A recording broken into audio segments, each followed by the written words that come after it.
get this have died, and I wondered if the president is aware of it. I don't have it, or you? Do you? You don't have it. Well, I'm relieved to hear that, Larry. Do you?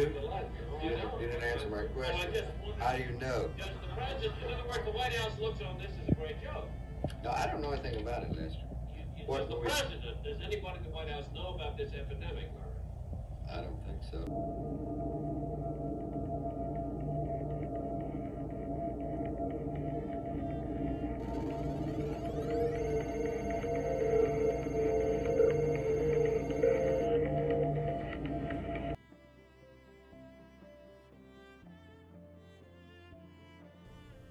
In the 1980s, the AIDS epidemic cast a dark shadow over the LGBTQ+ community, leading to a surge of prejudice, violence, and fear.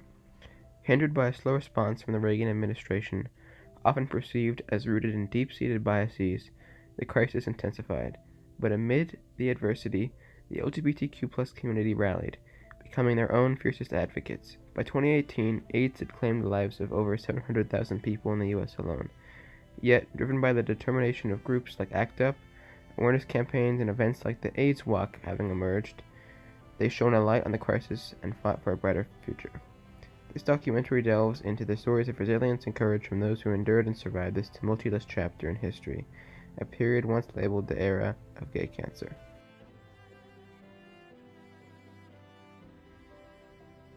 There was a young man I was very close to for several months, and we had sex. And since we lived in Fremont, which is a little cozy suburb, we never thought that we had to be careful, and so we had unprotected sex. And just by luck, I tested negative. And it was stupid of me. And in the late 80s, one of my friends called me and he said that he had tested positive, and a month later he was gone. That's the way it was back then, because they really didn't know what to do. They didn't realize how they could prolong life at all. It was just a quick, very horrible death.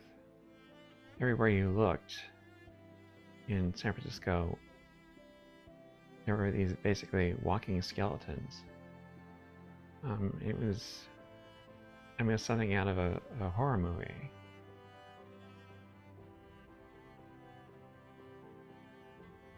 I think it takes the government a long time to do anything, but it was through the likes of the Ryan Whites that it put a face that people cared about.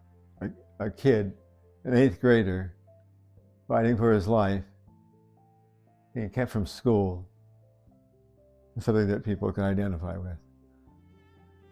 And that sort of image was one that swayed people, opinions.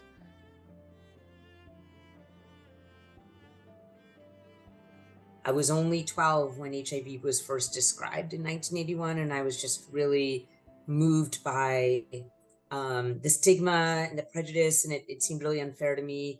And I just really wanted to work in a field that I thought was really focused on populations that had a hard time, that had prejudice, stigma, and also where social justice interplayed with the infection. It's really been miraculous how much HIV treatments have evolved. So when AIDS was first described in 1981, in the CDC MMWR, it really was, unfortunately, a death sentence. There really was no treatments available at all in 1981. Really difficult time. But I will say that the most moving thing is just to watch the medications get better and better, and for people to be living so much more normally than they did early on. As of 2023, despite advancements, HIV and AIDS continues to affect lives within the United States. Thousands are diagnosed each year, and the disease, though now more controllable, still poses a significant health concern. Through dedicated efforts, there is hope to break down barriers of stigma and discrimination and cultivate a landscape of hope and resilience for those affected by the disease.